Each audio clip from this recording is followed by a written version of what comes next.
नमस्कार। जय भीम, जय भारत। आज 6 डिसेम्बर भारत रत्न बाबा साहेब डॉक्टर भीमराव आम्बेडकरेर 65तम प्रयाण बार्षिकी। आज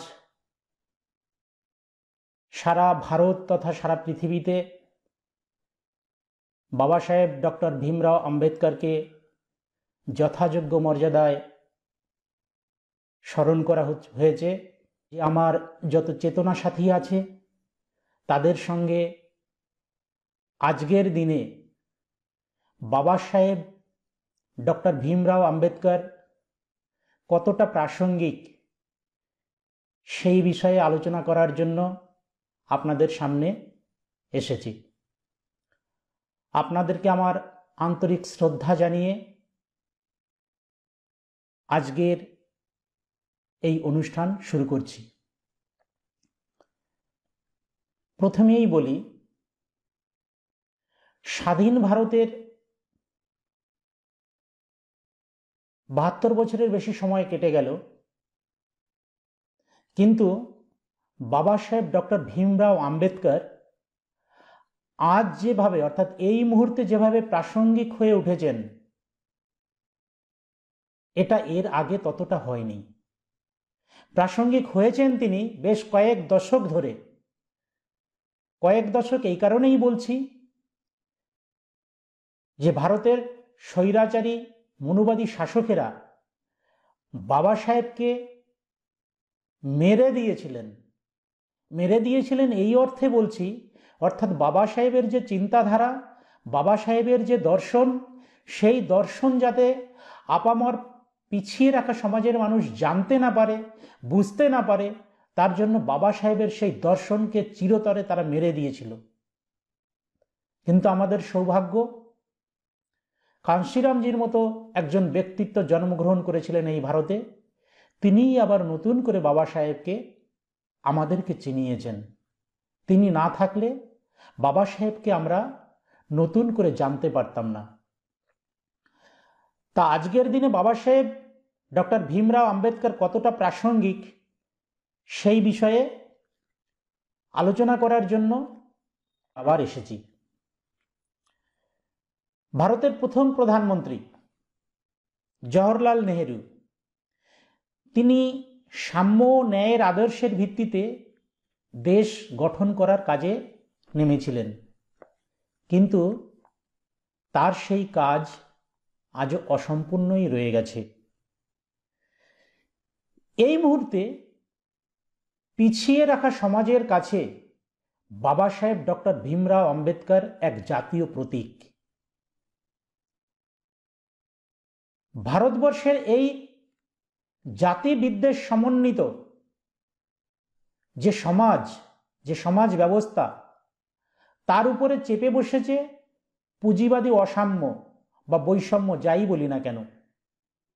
অর্থাৎ শুধু যে অর্থনৈতিক বৈষম্য এখানটায় রয়েছে তা নয়, এখানটায় রয়েছে জাত ব্যবস্থার যে বৈষম্য, সেটাও।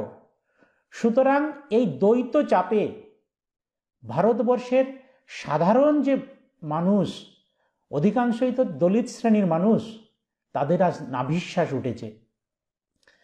তারা বাবা সাহেবকে নতুন করে চিনতে পেরেছে। তাই বাবা সাহেবের যে লড়াই ছিল, সেই লড়াইকে পাথেয় করে তারা নতুন করে আবার স্বপ্ন দেখতে শুরু করেছে। বাবা সাহেব যতদিন বেঁচে ছিলেন ততদিনই তিনি তথাকথিত সেই মনুবাদীদের বিরুদ্ধে লড়াই করে গেছেন। সেই লড়াই থেকে অনুপ্রেরণা নিয়ে এবং তার আদর্শকে পাথেয় করে আজ আবার নতুন করে লড়াই শুরু হয়েছে সারা দেশে। বাবা সাহেব চেয়েছিলেন দলিতদের মুক্তি, সমাজের মূল স্রোতে যাতে তারা ফিরতে পারে, সমাজে যাতে তারা মর্যাদার সঙ্গে বাঁচতে পারে। তিনি সেই চেষ্টাই করে গেছিলেন চিরকাল। তিনি চেয়েছিলেন সুযোগ বঞ্চিত যে সমাজের মানুষ, সেই মানুষের হাতে যাতে ক্ষমতাটা যায়, রাজ ক্ষমতাটা যায়। তিনি সারা জীবন সেই চেষ্টাই করে গেছেন। যদিও আজও আমরা সেই কাজে সফল হতে পারিনি। আমাদের নিজেদের গাফিলতি রয়েছে সে কারণে, সেই কারণের জন্যই আমরা পারিনি। তবু যে সময় চলে গেছে সেটা নিয়ে আর ভাববার অবকাশ নেই। নতুন করে আজ আবার আমাদের শুরু করতে হবে। তিনি তো এই যে সুযোগ বঞ্চিত মানুষ, এরা যাতে সমাজের মূল স্রোতে ফিরতে পারে এবং রাজ ক্ষমতা তারা অধিকার করতে পারে, তার জন্য তো তিনি ভারতীয় সংবিধানে সবাইকে ভোটাধিকার দিয়ে গেছিলেন এবং প্রত্যেকের ভোটের মূল্য তিনি একই রকম করে গেছিলেন, অর্থাৎ সবার ভোটের মূল্য এক। আজ সেটা করে গেছিলেন বলে একজন চাওয়ালাও ভারতের প্রধানমন্ত্রী হতে পেরেছেন। বাবা সাহেবের কৃতিত্ব এখানেই যে গরিব গুরব যেই হোক না কেন, সে এই যে ভোট নামক যে রাজস্ব যজ্ঞ, সেই যজ্ঞের মাধ্যমে রাজ ক্ষমতা দখল করতে পারে। বাবা সাহেব কিন্তু সেই সুযোগ দিয়ে গেছিল।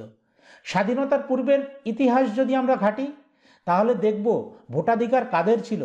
ভোটাধিকার ছিল জমিদারদের, ছিল ভোটাধিকার। ভোটাধিকার ছিল বার্ষিক যারা 10 টাকা মিউনিসিপ্যালিটি ট্যাক্স দিত। ভোটাধিকার ছিল যারা জমির খাজনা দিত 150 টাকা বছরে। ভোটাধিকার ছিল যারা ম্যাট্রিক পাস ছিল।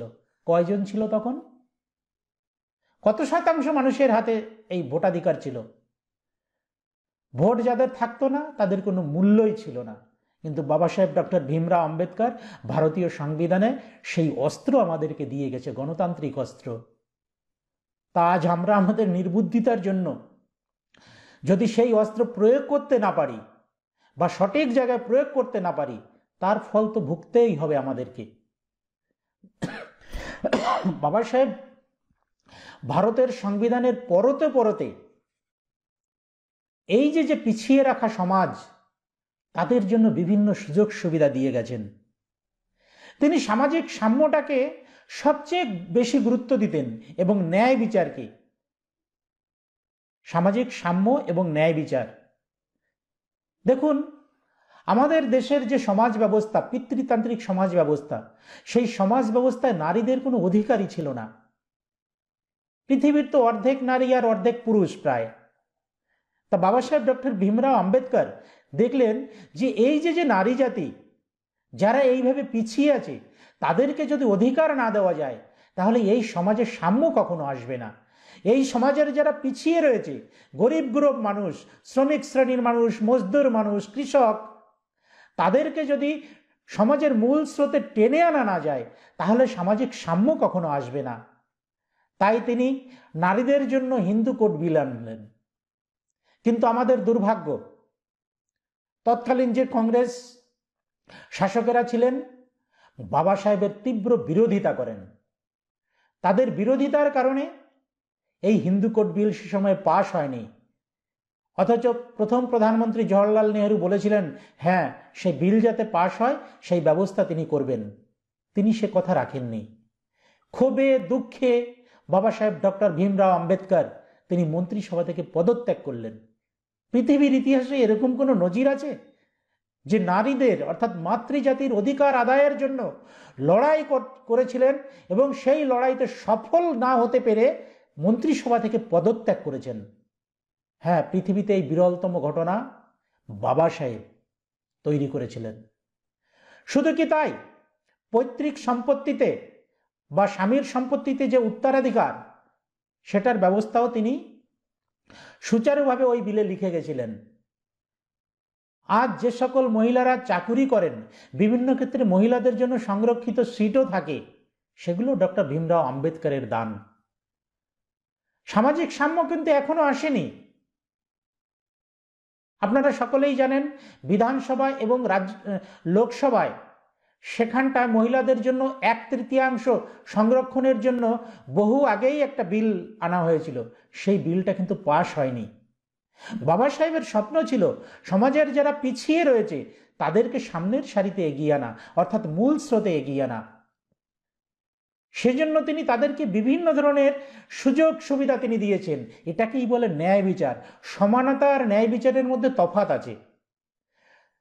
হয়তো সমাজে যে বৈষম্য রয়েছে, তখন যদি সমানাধিকার সবাইকে দেওয়া হয়, তাহলে সেই বৈষম্যটা কিন্তু চিরকাল থেকে যাবে।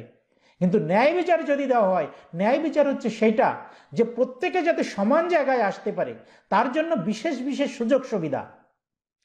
আজ ভারতের যে পিছিয়ে রাখা সমাজ, তাদের জন্য যে প্রতিনিধিত্বমূলক যোগদান, যেটাকে আপনারা সংরক্ষণ বলে চেনেন, বাবা সাহেব ডক্টর ভীমরাও আম্বেদকর এই ন্যায় বিচারের জন্য সমান সুযোগ, যেটা দেখবেন সংবিধানের প্রস্তাবনায় লেখা রয়েছে যে সমান সুযোগ সৃষ্টি করে দেওয়া, ন্যায় বিচার,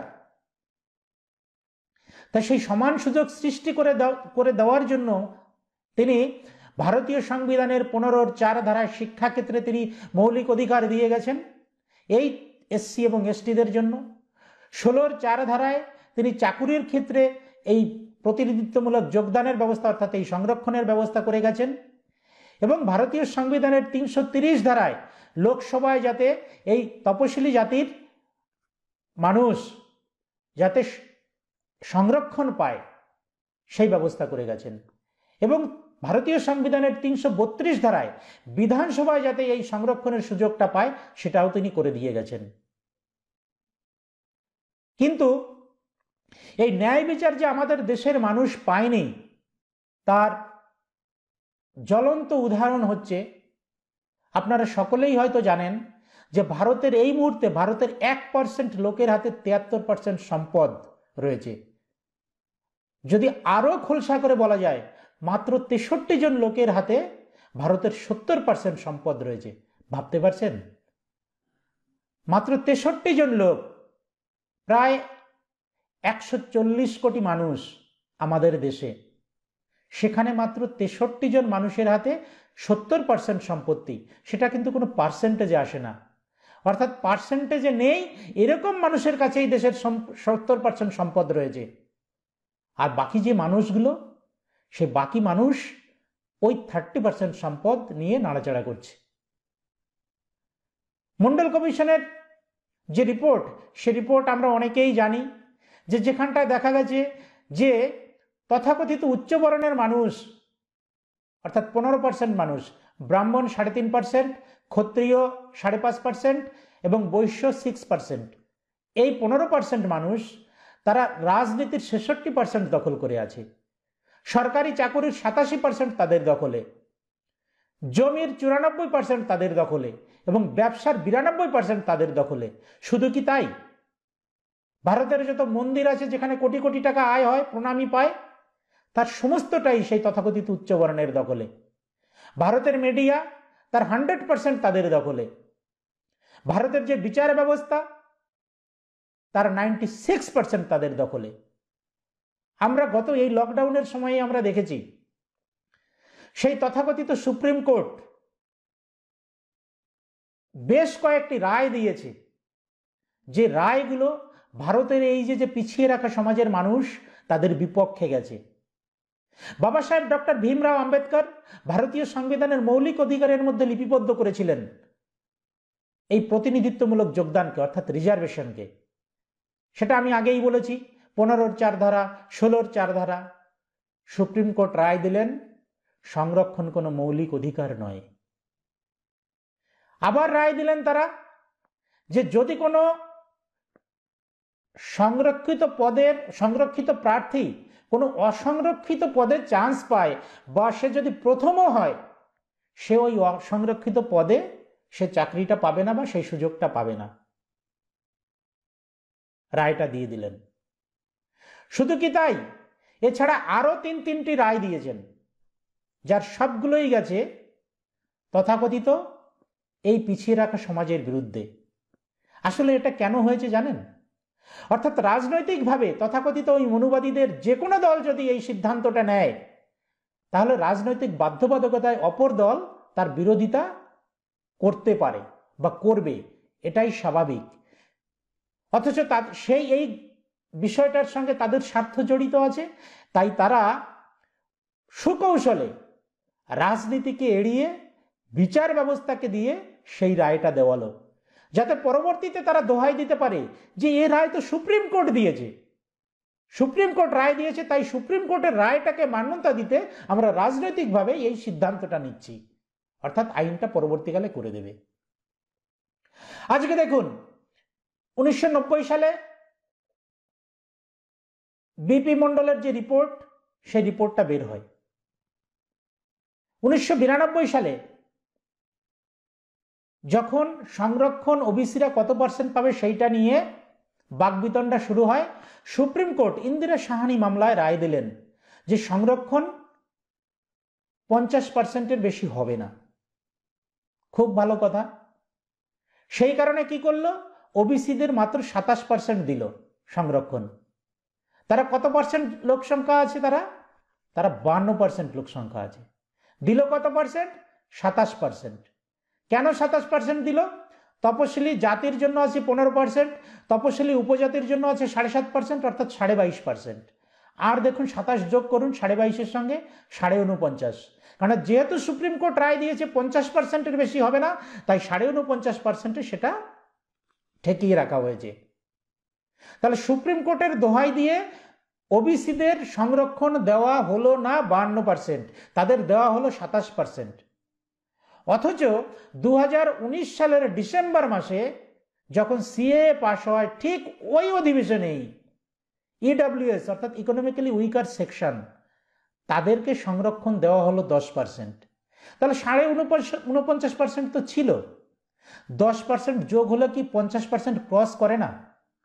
নাকি সুপ্রিম কোর্টের বিচারপতিরা পাটিগণিত ভুলে গেছেন যে 49.5-এর সঙ্গে 10 যোগ করলে 50 পেরোয় না?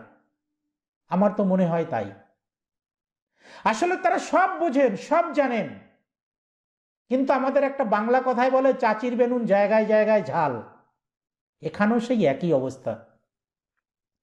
সুপ্রিম কোর্ট এই যে 10% মানে ভারতীয় সংসদে বিল পাশ করলো যে ইডব্লিউএসদের জন্য, সুপ্রিম কোর্ট এখানে অন্ধ হয়ে বসে থাকলেন, শতপ্রণোদিত হয়ে বলতে পারলেন না। যে অনেক ক্ষেত্রে তো সুপ্রিম কোর্ট শতপ্রণোদিত হয়ে বলেন যে হ্যাঁ সরকার এই আইনটা ঠিক করেনি বা এই ডিসিশনটা ঠিক হয়নি। সুতরাং শতপ্রণোদিত ভাবেও সুপ্রিম কোর্ট যদি আইনের এরকম উল্লঙ্ঘন হয়, তখন তারা কিন্তু সেখানটা তাদেরকে নোটিশ দিতে পারেন। কিন্তু এক্ষেত্রে সেরকম কিছু দেখা যায়নি। কেন যায়নি? কারণ তার যে লাভ, সেই লাভটা তো পাবে তথাকথিত সেই উচ্চ বর্ণের লোক, সেই কারণেই হয়নি।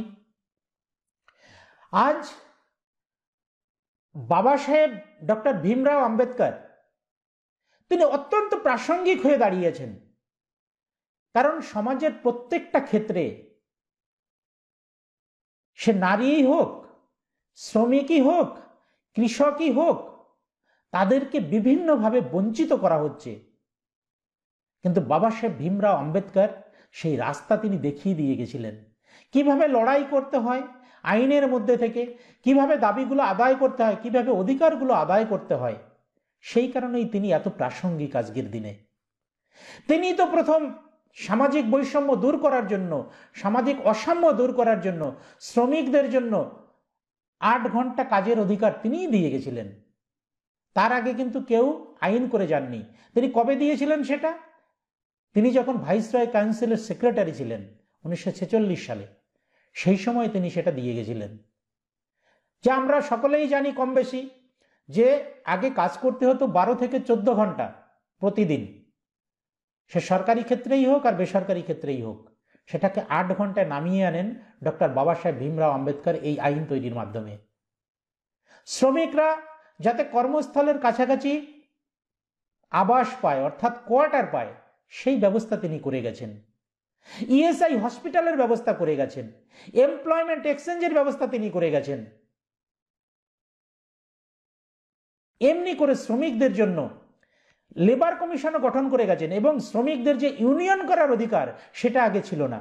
অর্থাৎ মালিক যদি মনে করত, শ্রমিককে যখন খুশি তখন তারা শ্রমিককে ছাঁটাই করতে পারত, কিন্তু এখন আর সেটা পারে না। এখন শ্রমিক ইউনিয়ন হয়ে গেছে, শ্রমিক ইউনিয়ন মালিককে চেপে ধরে, এবং শ্রমিক এবং মালিক এদের মধ্যে যে বিবাদ হয়, সেই বিবাদ মীমাংসার জন্য লেবার কমিশন গঠনও তিনি করে গেছেন। তাহলে দেখুন, সামাজিক বৈষম্য দূর করার জন্য তিনি শ্রমিকদের জন্য কত কি করে গেছেন। মহিলাদের কথা তো আগেই বলেছি। এবার যদি আসি কৃষকদের বেলায়, দেখুন, তিনি জানতেন যে ভারতবর্ষের উন্নয়ন করতে গেলে কৃষিতে যদি উন্নয়ন না করা যায় তাহলে কখনোই দেশের উন্নয়ন হবে না। ভারতবর্ষে প্রথম ভূমি সংস্কার বিল পেশ করেন ডক্টর বি.আর. আম্বেদকর, মহারাষ্ট্রের তিনি যখন মন্ত্রী ছিলেন সেই সময়। পরবর্তীকালে যে বামফ্রন্ট সরকার পশ্চিমবাংলায়, ভারতের মধ্যে সবচেয়ে বেশি ভূমি সংস্কার কিন্তু এই পশ্চিমবাংলায় হয়েছে। যত ভূমি সংস্কার হয়েছে সারা ভারতে তার 22.5% হয়েছে এই পশ্চিমবাংলায়। পশ্চিমবাংলায় যে ভূমি সংস্কার হয়েছে, যে বড় জোট গঠন করে চাষ, মধ্যস্বত্বভোগীদের বিলোপ, রায়তদের ভূমির যে সত্ত্ব প্রদান, এগুলো বাবা সাহেব ডক্টর ভীমরাও আম্বেদকর বহু আগে, এই বামফ্রন্টের বহু আগে মহারাষ্ট্রে তিনি করে গেছিলেন। এমনকি ভারতের যে বৃহৎ নদী পরিকল্পনা, যে নদী পরিকল্পনার মাধ্যমে ভারতের মাঠে মাঠে সেচের জল পৌঁছে দেওয়া হয়েছে, সেই পরিকল্পনার রূপকার কিন্তু শুধু রূপকার নয়, তার মস্তিষ্ক প্রসূত হচ্ছে এই নদী পরিকল্পনা। ভাখরানাঙ্গাল প্রকল্প, হীরাকুদ প্রকল্প, সোন ব্যারেজ প্রকল্প, দামোদর ভ্যালি কর্পোরেশন, এসব ডক্টর বি.আর. আম্বেদকরের দান। এমনকি ভারতের বিভিন্ন মাঠে মাঠে যে সরকারি খরচে ডিপ টিউবওয়েল দেখতে পান, সেগুলো ডক্টর বি.আর. আম্বেদকরের দান। কিছুদিন আগে আমরা দেখলাম যে কৃষি আইন, যেটা গত সপ্তাহে প্রত্যাহার করে নিল বর্তমান সরকার, কেন্দ্রীয় সরকার, সেখানটায় দেখবেন একটা দাবি ছিল কৃষকদের, সেটা হচ্ছে ফসলের ন্যায্য মূল্য, যেটা হরণ করেছিলেন বর্তমান সরকার ওই 3টে বিলের একটাতে। এটা কে প্রথম দিয়ে গেছিলেন কৃষকদের? বাবা সাহেব ডক্টর বি.আর. আম্বেদকর। তাহলে কৃষকদের জন্য তিনি কত কি করে গেছেন দেখুন। তাহলে দেশের সাম্য আনতে গিয়ে সমাজের পিছনের দিকে যারা রয়েছে তাদেরকে টেনে আনার জন্য প্রতিটা ক্ষেত্রে বাবা সাহেব ডক্টর বি.আর. আম্বেদকরের অবদান আপনারা দেখতে পাবেন। আমাদের ভারতের বিভিন্ন পুস্তকে অর্থাৎ বইয়ে বাবা সাহেবকে শুধু ভারতীয় সংবিধানের রূপকার হিসেবে দেখানো হয়, তাও কোনো কোনো জায়গায় আরো বিরূপ মন্তব্য করা হয় সেটা নিয়েও। কিন্তু সত্যিকারে বাবা সাহেব ডক্টর ভীমরাও আম্বেদকর হলেন আধুনিক ভারতের জনক, এবং ভারতীয় রাজনীতির আত্মাস্বরূপ যদি কিছু থেকে থাকে, তিনি হলেন বাবা সাহেব ডক্টর ভীমরাও আম্বেদকর। এই যে ভারতীয় রাজনীতির বিভিন্ন যে ঘোরপ্যাচ, বিভিন্ন যে জটিলতা, তার প্রত্যেকটা পরতে পরতে রয়েছে বাবা সাহেব ডক্টর ভীমরাও আম্বেদকর। যে সকল সংকট সেখানটায় তৈরি হচ্ছে, সেই সংকট উদ্ঘাটন এবং সেই সংকট নিরসন, তার প্রত্যেকটার সঙ্গে জড়িয়ে রয়েছে ডক্টর ভীমরাও আম্বেদকর। ভীমরাও আম্বেদকর এমনভাবে ওতপ্রোতভাবে সেটা জড়িয়ে আছেন, সেটা যদি বলেন দলিত নির্যাতনের বিপক্ষে তিনি যেভাবে রুখে দাঁড়িয়েছিলেন, তথাকথিত হিন্দুত্ববাদী যে উগ্র রাজনৈতিক দল, তাদের যে বাড়বাড়ন্ত, সেটাকে তিনি সেই বহু আগে থেকেই অনুধাবন করতে পেরেছিলেন। আমরা যে সমস্যাই দেখি না কেন, এমনকি এই যে জাতপাতের যে বৈষম্য, এটাও তিনি উদ্ঘাটন করে গেছেন। তিনি বহু আগে বলে গেছেন যে এই ভারতে এই যে শাসক শ্রেণী শাসন করছে, এদের কতগুলো বৈশিষ্ট্য আছে যে তারা কিভাবে এই শাসনটা করছে, তিনি কিন্তু সেই রোগ ধরে ফেলেছিলেন। মূলত দেখবেন আমাদের যে পূর্বের ইতিহাস, সেই ইতিহাসটাকে কিন্তু লোপাট করে দিয়েছে ওই মনুবাদীরা। নতুন করে বিকৃত ইতিহাস আমাদেরকে পড়ানো হচ্ছে, মানে যে ইতিহাস সঠিক নয় সেই ইতিহাসটা পড়ানো হচ্ছে। যে ধর্মীয় বিকৃতি করে মানুষের মধ্যে বিভেদ সৃষ্টি করে দেওয়া হচ্ছে। তাই এই সব করে ধর্মীয় বিভাজন করে জাতপাতের এই যে মানে কি বলবো আপনাদের, এই জাতপাতের দোহাই দিয়ে বিভিন্নভাবে মানুষকে স্ক্যাটার্ড করে দেওয়া, যেটাকে বলে বিচ্ছিন্ন করে দেওয়া, এইভাবে তারা মাত্র 15% লোক পুরো ভারতবর্ষকে শাসন করছে। আজকে ভূমি সংস্কারের কথা বললাম, শ্রমিকদের কথা বললাম, কৃষির কথা বললাম, এবার আসে শিল্পের দিকে। বাবা সাহেব ডক্টর ভীমরাও আম্বেদকর সেই বহু আগেই বলেছিলেন যে শুধু কৃষির উন্নয়ন করলেই হবে না, শিল্পের উন্নয়নও করতে হবে, এবং কৃষিভিত্তিক শিল্প উন্নয়ন হচ্ছে সেটা করতে হবে। দেখুন, স্বাধীনতার পরে 7 দশক কেটে গেছে, এত বছর পরে গিয়ে সরকার এখন বুঝতে পারছে যে কৃষিভিত্তিক শিল্প না হলে দেশের উন্নয়ন হবে না। অথচ বাবা সাহেব ভীমরাও আম্বেদকর সেই প্রায় 75 বছর আগে সেটা কিন্তু বলে গেছেন। বাবা সাহেব ডক্টর ভীমরাও আম্বেদকরের উন্নয়নে একটা বড় জায়গা ছিল সামাজিক ন্যায়। তিনি বলতেন যে শিল্পায়ন হোক একটা সামাজিকভাবে কাম্য স্তরে, এবং দেশবাসী শিল্প সম্পদের অংশীদার হোক। এবং তিনি বলতেন যে বড় যে কৃষি জোত বা কৃষি জমি এবং শিল্প এর মালিকানা থাকুক সেই সরকারের হাতে, অর্থাৎ যেটাকে বলা হচ্ছে রাষ্ট্রীয় সমাজতন্ত্র। বর্তমানে ভারতবর্ষে কিন্তু সমাজতন্ত্র নেই, অথচ ভারতের সংবিধানে কিন্তু লেখা রয়েছে।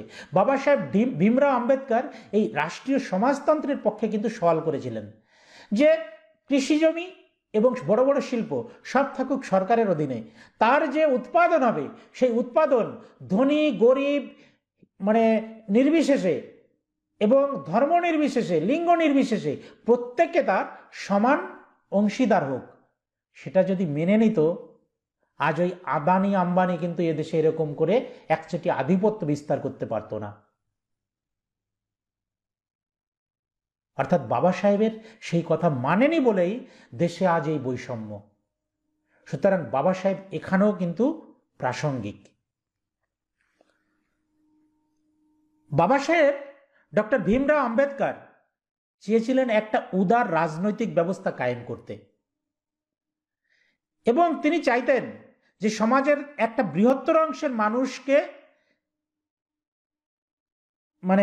উচ্চতর শিক্ষার পরিসরে নিয়ে আসতে, এবং প্রত্যেকের মধ্যে যাতে সাক্ষরতাটা পৌঁছানো যায় সেই কথা তিনি বহু আগে বলে গেছেন। অথচ আমাদের দেশে এই সাক্ষরতা অভিযান কবে শুরু হয়? সম্ভবত সেটাই 9-এর দশকে এসে শুরু হয়। অথচ বাবা সাহেব ডক্টর ভীমরাও আম্বেদকর কত আগে তিনি বলে গেছেন। তিনি বলতেন পড়াশোনাটা এমন হোক যাতে মুক্ত চিন্তা করতে পারে, সৃজনশীলতা সেই ছেলে মেয়েদের মধ্যে আসে, ছাত্রছাত্রীদের মধ্যে আসে। তিনি সেই কথা বলতেন। কিন্তু আমাদের দেশের শিক্ষা ব্যবস্থা কি তাই? এবং তিনি বলতেন যে শিক্ষা হচ্ছে একটা সামাজিক মূলধন, সুতরাং সেটা যেন কখনোই বেসরকারি পুঁজির হাতে না যায়। কিন্তু আমাদের দেশে দেখুন, শিক্ষা এখন কাদের হাতে? শিক্ষা এখন সেই বেসরকারি পুঁজিপতিদের হাতে।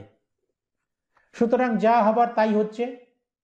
এই যে লকডাউন গেল, বলুন তো, ভারতের এই যে কদিন আগে হচ্ছে দারিদ্র সূচক নিয়ে খবর বের হলো, এই গত সপ্তাহে বের হলো, ভারতের একটা বৃহৎ সংখ্যক মানুষ এখনো দারিদ্র সীমার নিচে বসবাস করে।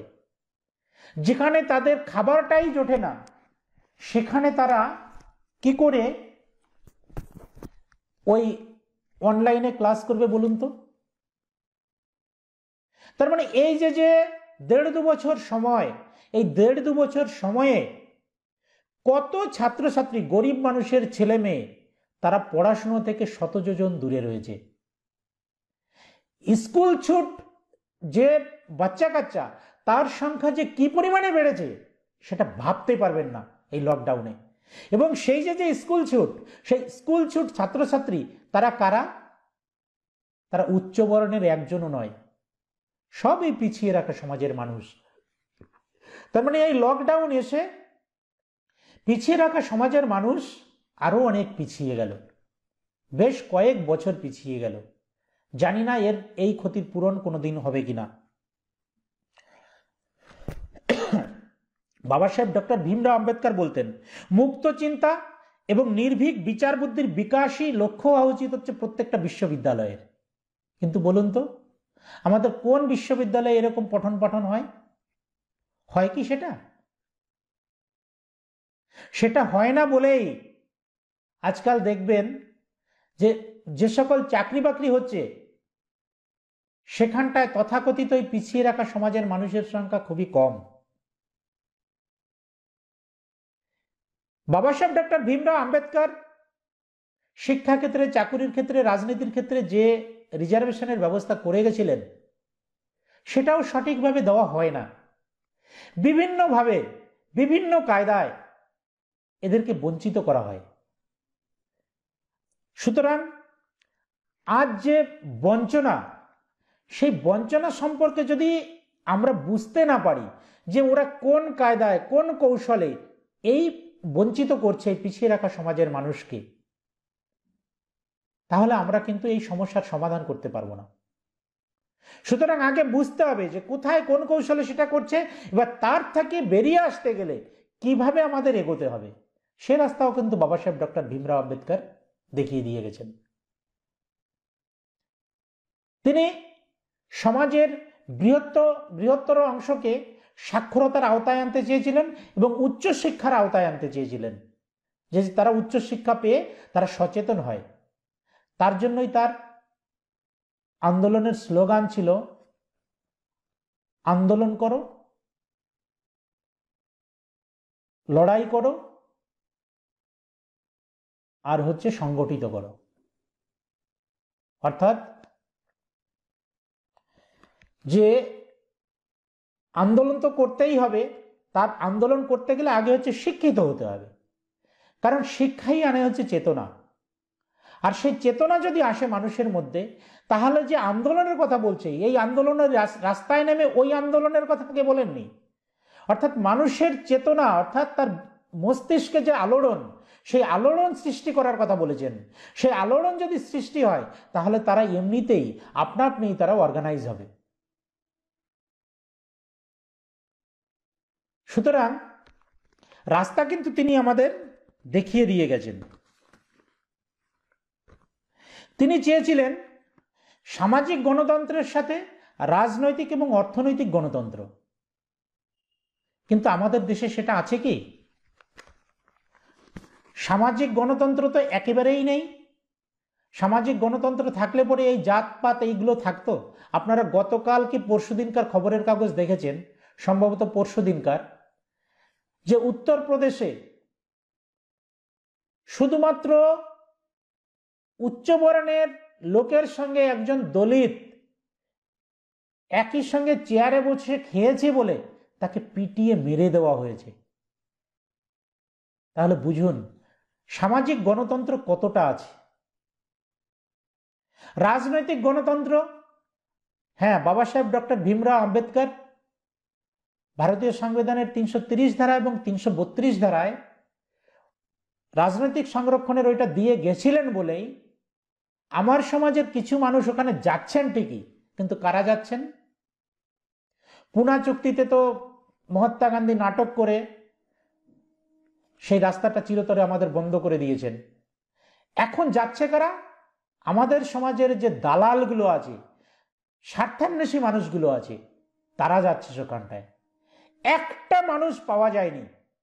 বাবা সাহেবের পরে একমাত্র মহাপ্রাণ যোগেন্দ্রনাথ মণ্ডলকেই পাওয়া গেছিল, যিনি তথাকথিত এই পিছিয়ে রাখা সমাজের জন্য লড়াই করে গেছেন, কিছু আদায় করে দিয়ে গেছেন। যেখানে যতটা সম্ভব তারা সেই লড়াইটা করে গেছেন। তারপরে কিন্তু আর একজনাকেও পাওয়া যায়নি। সব ওই তুষামদির রাজনীতিটা তারা করেন, পদলেহন করে চলেন শুধুমাত্র নিজের স্বার্থ সিদ্ধির জন্য। এই যে গণতন্ত্র, এই গণতন্ত্র সম্পর্কে আব্রাহাম লিঙ্কনের যে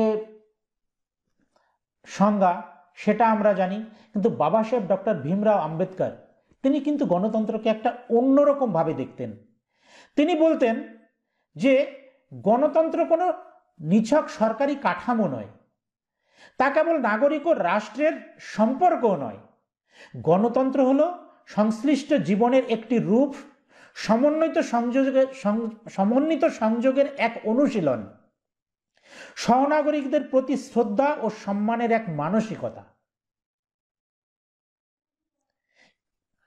তাহলে গণতন্ত্রকে তিনি কি চোখে দেখতেন ভেবেছেন? এবং সেখানটায় তিনি বলেছেন যে সামগ্রিক কল্যাণের জন্য যা পরস্পরকে শ্রদ্ধা করবে। বাবা সাহেব ডক্টর আম্বেদকরের চোখে গণতন্ত্র ছিল এমন। আজ দেশের ভিতরে এবং বাইরে আমরা বিভিন্ন সমস্যার সম্মুখীন। তার থেকে যদি মুক্তি পেতে হয়, বাবা সাহেব ডক্টর ভীমরাও আম্বেদকরের আদর্শ তথা দেখানো পথ বা রাস্তা, সেটা ছাড়া আমাদের কিন্তু আর কোনো গতি নেই। সত্যিকারের উন্নত ভারত যদি গড়তে হয়, বাবা সাহেব ভীমরাও আম্বেদকরের দর্শনকে গ্রহণ করতেই হবে। যতদিন না করবে ততদিন এই ভারতের সাম্যও আসবে না, এই ভারতের উন্নয়ন হবে না, সুষ্ঠু উন্নয়নও হবে না। উন্নয়ন যেটুকুন হবে শুধুমাত্র গুটি কয়েক ব্যক্তির মধ্যেই সেটা সীমাবদ্ধ থাকবে। বাবা সাহেব ভীমরাও আম্বেদকরকে এই স্বৈরাচারী মনুবাদীরা শুধুমাত্র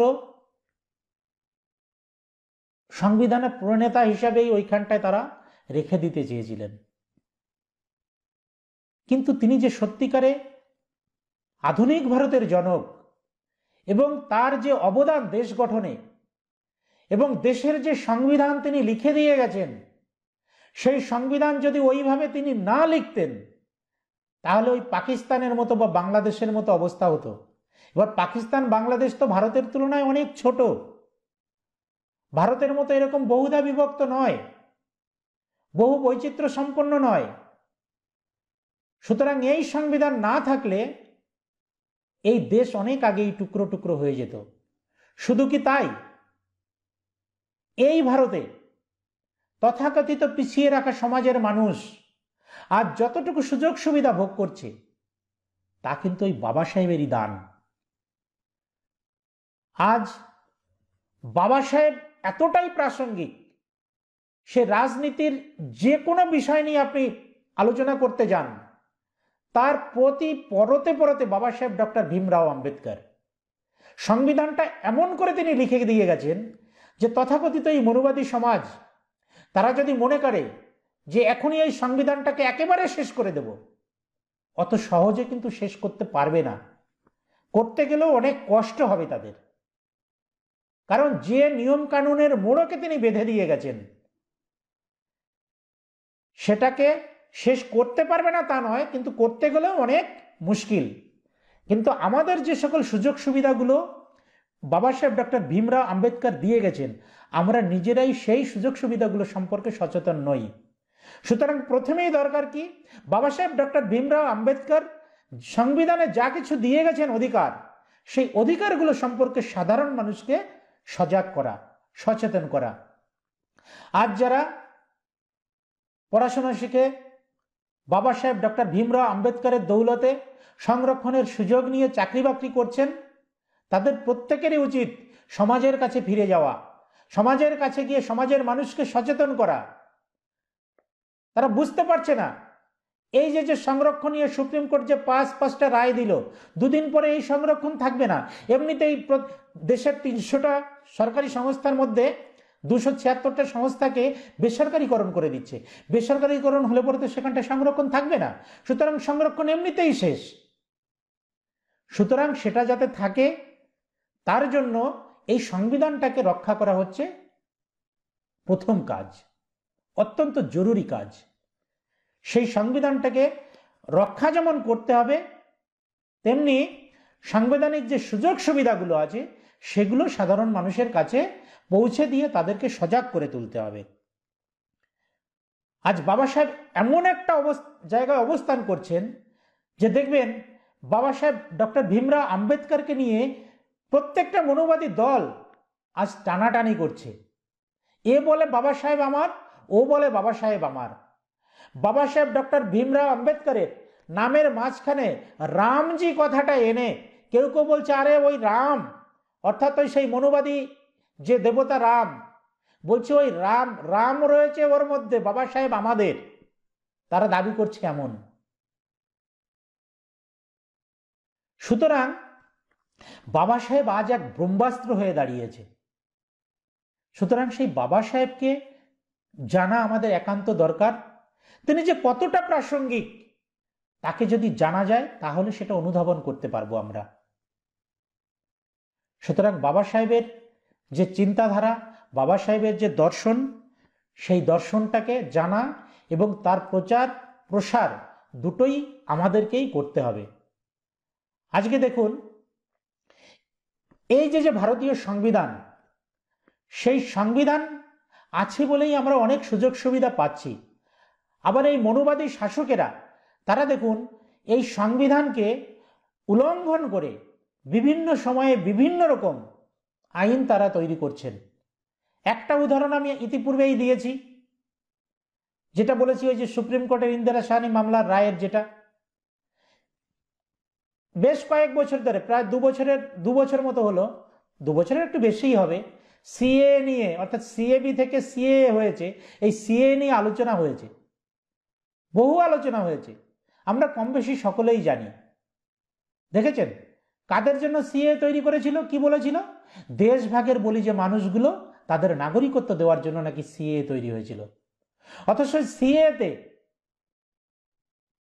যেটা লেখা আছে, কি লেখা আছে সেখানটায়, যে শর্ত সাপেক্ষে বাংলাদেশ, পাকিস্তান এবং আফগানিস্তান থেকে যারা, এবং সেখানটা 6টা ধর্মের লোকের কথা বলা হয়েছে, হিন্দু, বৌদ্ধ, খ্রিস্টান, জৈন, পার্সি, শিখ, যারা ধর্মীয় অত্যাচারের কারণে অথবা ধর্মীয় অত্যাচারের ভয়ে 2014 সালের 31শে ডিসেম্বরের মধ্যে ভারতে এসেছে, এবং যারা ভারত সরকারের 1920 সালের পাসপোর্ট আইন এবং 1946 সালের ফরেনার্স অ্যাক্ট অর্থাৎ বৈদেশিক আইন, এতে ছাড় পেয়েছে, অথবা ভারত সরকারের কোনো অর্ডার অথবা নোটিফিকেশন অথবা কোনো রুল দ্বারা ছাড় পেয়েছে, তারা ইল্লিগাল মাইগ্রেন্ট হিসেবে বিবেচিত হবে না। তাহলে ইল্লিগাল মাইগ্রেন্ট হিসেবে বিবেচিত হবে না কখন? ওই যে বলে দিয়েছে শর্ত সাপেক্ষে, যতগুলো শর্ত বললাম এগুলো পূরণ করতে হবে। যদি এদের নাগরিকত্ব দেওয়ার তোমার ইচ্ছেই হয়, তুমি এতগুলো শর্ত লাগালে কেন বাপু? সেটা তো না লাগালেই হতো। এবার দেখুন, এই যে ধর্মের কথা উল্লেখ করেছি, ধর্মের কথা উল্লেখ করলে পরে, এটা তো ধর্মনিরপেক্ষ দেশ, এই ধর্মনিরপেক্ষ দেশের কথা কিন্তু বাবা সাহেব ডক্টর ভীমরাও আম্বেদকর লিখেছিলেন না। কারণ বাবা সাহেব ডক্টর ভীমরাও আম্বেদকর তো ভারতীয় সংবিধানের 14 ধারায় লিখে দিয়েছিলেন, আইনের চোখে সবাই সমান। 15 ধারায় তিনি লিখে দিয়েছিলেন যে দেশের নাগরিকেরা তারা জাতি, ধর্ম, বর্ণ নির্বিশেষে, লিঙ্গ নির্বিশেষে সমান অধিকার তারা ভোগ করবে। তিনি তো 16 ধারায় লিখে দিয়েছিলেন যে জাতি, ধর্ম, বর্ণ, লিঙ্গ নির্বিশেষে সরকারি চাকুরির ক্ষেত্রে তারা সমানভাবে সুযোগ পাবে। তাহলে মৌলিক অধিকারে তো সেটা ছিল। নতুন করে কি এই ধর্মনিরপেক্ষ লেখার দরকার ছিল? ছিল না। আসলে এটা করারও একটা ওদের উদ্দেশ্য ছিল। কি উদ্দেশ্য ছিল? এই যে ধর্মনিরপেক্ষ লিখে দিল, এবার এইটা নিয়ে লড়াই করবে। ধর্মীয় বিভাজন তৈরি করতে গেলে পরে এটা একটা ইস্যু হয়ে গেল, যেটা সিএতে আমরা দেখেছি। সিএতে সরাসরি কিন্তু এক লাইনে লিখে দিলেই হয়ে যেত এদের নাগরিকত্ব, যে দেশভাগের বলি হয়ে যে সকল মানুষ এই ভারতবর্ষে এসেছে, সেখানটা কোনো ধর্মের নাম না লিখলেই হতো। এবং সেখানটা ওই যে কাট অফ ডেট 2014 সালের 31শে ডিসেম্বর, সেটা না দিলেও হতো। কারণ যে মানুষটা এই 2021 সালের আজকের দিন হচ্ছে 6 ডিসেম্বর, গতকাল এসেছে, সেই মানুষটা কোথায় যাবে? সেও তো দেশভাগের বলি। তাহলে যেদিন তুমি আইন পাশ করবে তার আগের দিন পর্যন্ত যে এসেছে তাকে দিলেই হলো, এমন করে লেখো আইন যে দেশভাগের বলি হয়ে যারা সেই পাকিস্তান থেকে হোক, বাংলাদেশ থেকে হোক, এই ভারতবর্ষে এসেছে, তারা ভারতের নাগরিক হিসেবে গণ্য হবে, লিখে দিলেই তো হয়ে যেত। এই যে জয়েন্ট পার্লামেন্টারি কমিটি এই সিএ কে, অর্থাৎ সিএবি অবস্থায় যখন ছিল, অর্থাৎ বিল অবস্থায় যখন ছিল, তখন পাঠিয়েছিল সংবিধান বিশেষজ্ঞের কাছে। সংবিধান বিশেষজ্ঞ সুভাষ কাশ্যপ এবং সংবিধান বিশেষজ্ঞ ডক্টর বিশ্বনাথন, তারা দুজনে লিখে দিয়েছিলেন, ওই নোট দিয়েছিলেন ওইখানটায়, যে এই যে সিএবি অর্থাৎ নাগরিকত্ব বিল, যেটা এটা ভারতীয় সংবিধানের পরিপন্থী, অর্থাৎ কন্ট্রাডিক্ট করে। এটা কোন কোন ধারা কন্ট্রাডিক্ট করে? 14 নম্বর ধারা কন্ট্রাডিক্ট করে, এবং 21 নম্বর ধারা, ভারতীয় সংবিধানের 21 নম্বর ধারা কন্ট্রাডিক্ট করে। অথচ গায়ের জোরে তারা এই সিএ পাশ করলো। ভীমা কোরেগাঁও সম্পর্কে আপনারা সকলেই কম বেশি জানেন যে ভীমা কোরেগাঁওতে কি জন্য গেছিল? ওখানটায় আমাদের সমাজের মানুষ, বুদ্ধিজীবী, লেখক, কবি, লেখক, আইনবিদ, সমাজকর্মী, তারা গেছিল। বারবারা রাও তার মধ্যে ছিল, রনা উইলসন ছিল, সুধা বরদ্দাস ছিল, সোমা সেন ছিল। তারা গেছিল কিসের জন্য? 2017 সালের 1 জানুয়ারি। কিসের জন্য গেছিল? গেছিল হচ্ছে ভীমা কোরেগাঁওর এই প্রসঙ্গে মানে একটু পূর্ব ইতিহাস না বললে নয়। কারণ ভীমা কোরেগাঁও হচ্ছে এমনই একটা জায়গা যে মহারাষ্ট্রের পেশোয়া রাজ যখন ছিল সেই সময়ে সবচেয়ে বেশি দলিত নির্যাতন হতো ওই পেশোয়াদের আমলে।